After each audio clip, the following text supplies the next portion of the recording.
Fin education with संतोष में आइए हम आने वाले वीक की एनालिसिस करते हैं कि इस वीक कमिंग वीक में मार्केट कैसा परफॉर्म कर सकता है। ठीक है, और हम इम्पोर्टेंट सेक्टर को भी डिस्कस करेंगे कि किस सेक्टर में कैसा बिहेव दिखा सकती है मार्केट। ठीक है, तो देखिए पास्ट वीक तो बहुत ज़्यादा ब्रूटल फॉल दिया है मार्केट ने, और स्टॉक तो कुछ ज़्यादा ही गिरे हैं इस पास्ट वीक में। ठीक है, तो देखिए मेरा जो वीक्स है वो शूट किया है। ठीक है, वीक्स लगभग 14 से 16 के आसपास तक चला गया था। 14 से लगभग 16 तक के आसपास का ये मैंने वीकली कैंडल इंडिया वीक्स का लिया है। ठीक है, तो 14 से 16% चला गया था, सॉरी 14 से 16 वीक्स चला गया था, जो कि लगभग 15% के आसपास शूट किया था।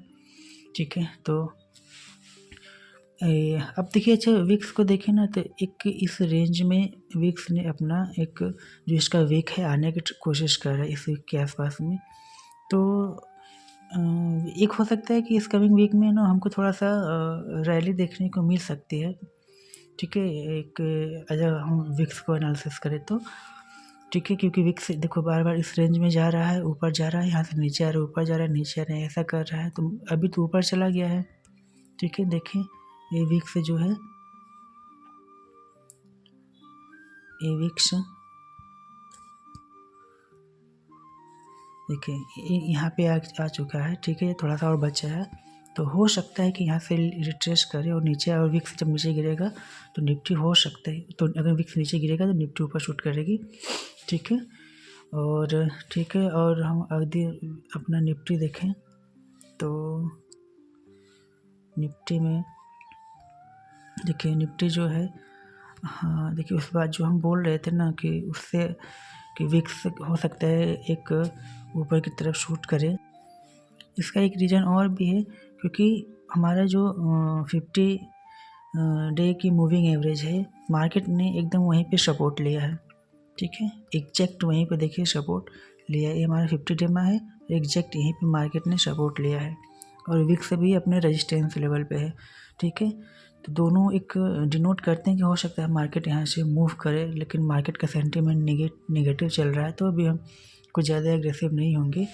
और मेरा मानना है कि यहाँ से एक रैली दिखानी चाहिए, इसको एक रिट्रेसमेंट यहाँ से दिखानी चाहिए। अगर ऐसा नहीं होता है, मार्केट ने अगर इसको तोड़ा, अगर इसके नीचे मार्केट ने आया तो एक ब्रूटल फॉल देगा। ठीक है, और मेरा एक्सपेक्टेशन है कि ये ब्रूटल फॉल जाएगा लगभग एक ब्रूटल फॉल जाएगा 22,500 के आसपास। ठीक है, और यदि हम आपको इसका मंथली में टाइम फ्रेम में हम आपको दिखाएं, तो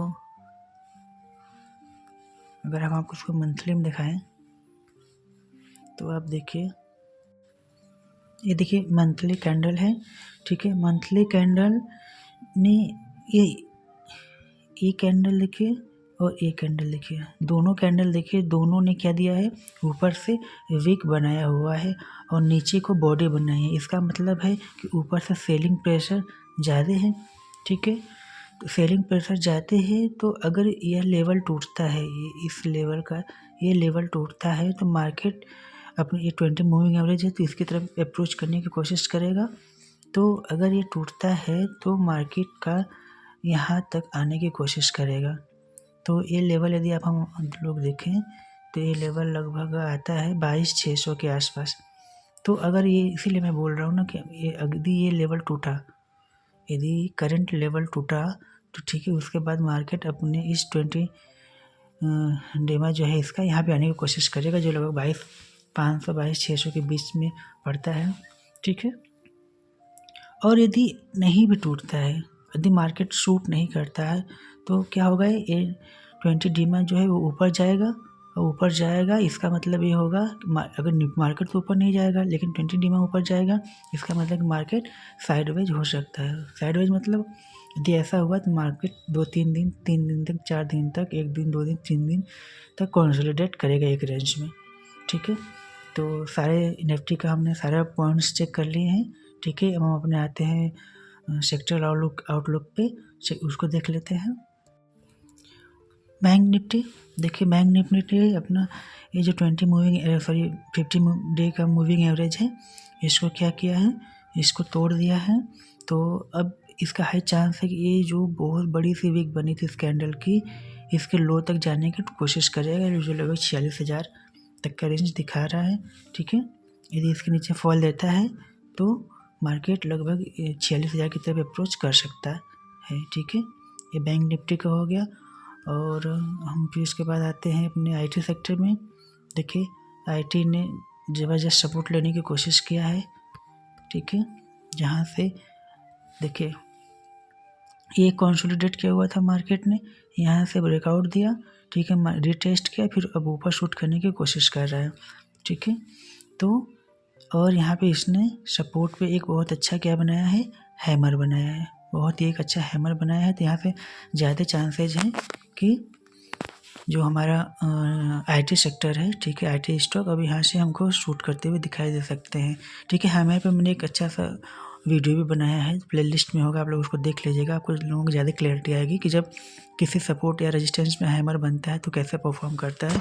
बहुत अच्छी, बहुत ही डेडिकेटेड वीडियो है, आप लोगों को जरूर देखनी चाहिए। ठीक है, तो मेरा मानना है कि आईटी सेक्टर यहाँ से बूम करनी चाहिए।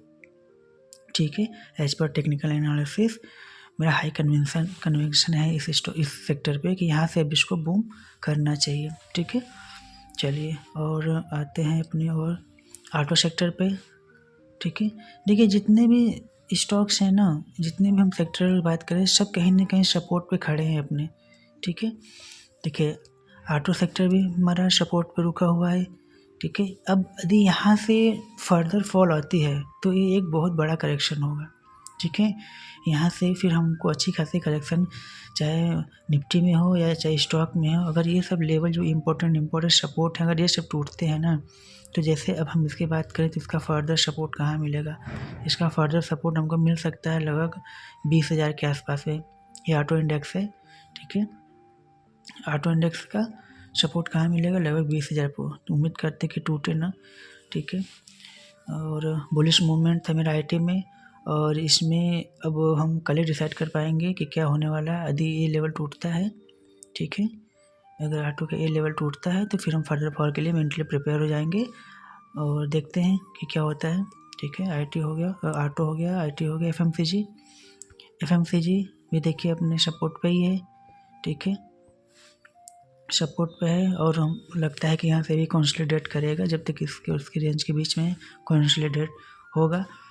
और इसके बीच में हमें यदि हम ट्रेडर हैं तो साइडवाइज प्ले कर सकते हैं इसके स्टॉक पे।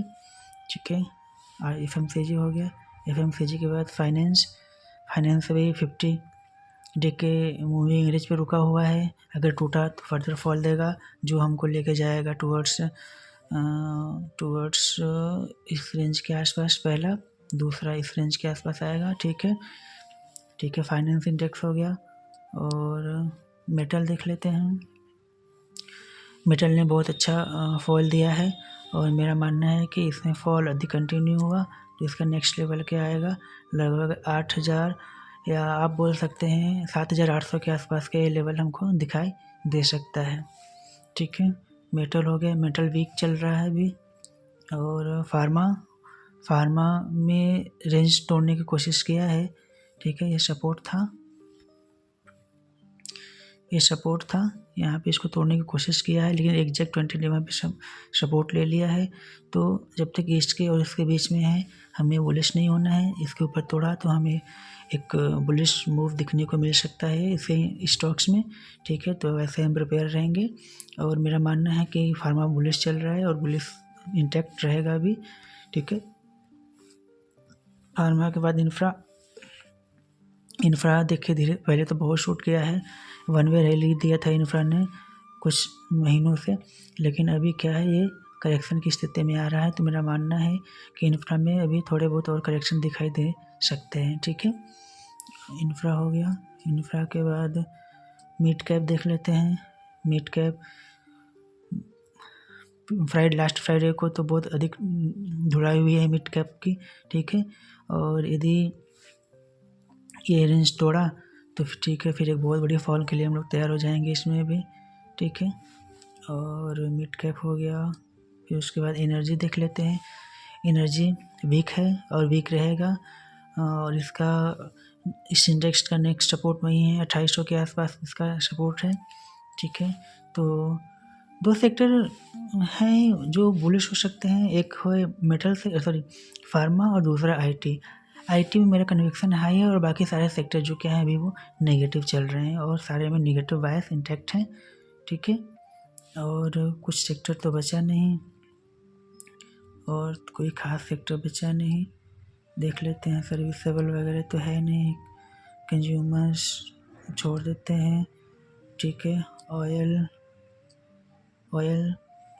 वही है जो एनर्जी सेक्टर है।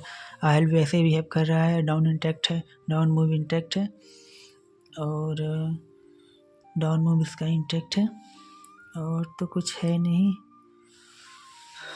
ठीक है, तो बुलिश मूव में हम क्या रखेंगे, सिर्फ आईटी सेक्टर को हम आईटी और फार्मा में बुलिश रहेंगे, और आईटी में मेरा ज़्यादा कन्विक्शन है कि वो अच्छा परफॉर्म करेगा। बाकी सारे सेक्टर क्या चल रहे हैं वो नेगेटिव चल रहे हैं, तो इस हिसाब से हम अपना प्लान करेंगे। और कोई न्यूज़ वगैरह, एक न्यूज़ दिखे चल रही थी कि हमें 80 घंटा काम करना चाहिए, 90 घंटा काम करना चाहिए। तो मेरा अगर पर्सनल ओपिनियन कोई पूछेगा तो हमें बोलेंगे कि भाई जो 8 घंटे रोज़ ड्यूटी करता है उसको बोलो, जो 8 घंटे की मजदूरी करता है, बेचारा सीमेंट ढोता है या कुछ और काम करता है, उसको बोलो कि नहीं अब तुमको 16 घंटे काम करने पड़ेंगे या तुमको 15 घंटे ढोने पड़ेंगे, तो कैसे वर्क करेगा। ठीक है, तो ये सब यूजलेस और नॉनसेंस बातें, इसका कोई मतलब नहीं है। 8 घंटे काम हम कर रहे हैं, मन से अच्छे से काम कर रहे हैं, वही डेवलपमेंट के लिए काफ़ी है। और रही बात 16 घंटे काम करने की, तो ये सब की सिर्फ लोग मतलब कुछ भी बोल देते हैं कि हम बोल दिए, हमको करना थोड़ी ना है, जिसको करना है वो देखेगा। ठीक है, तो ये सब बातों हमको नहीं आना है, हमें अपना काम करना है। हमने सेक्टरल आउटलुक देख लिया, अब मार्केट का परफॉर्मेंस कैसा रहेगा उसको भी हमने एक एंटिसिपेशन लेने की कोशिश की।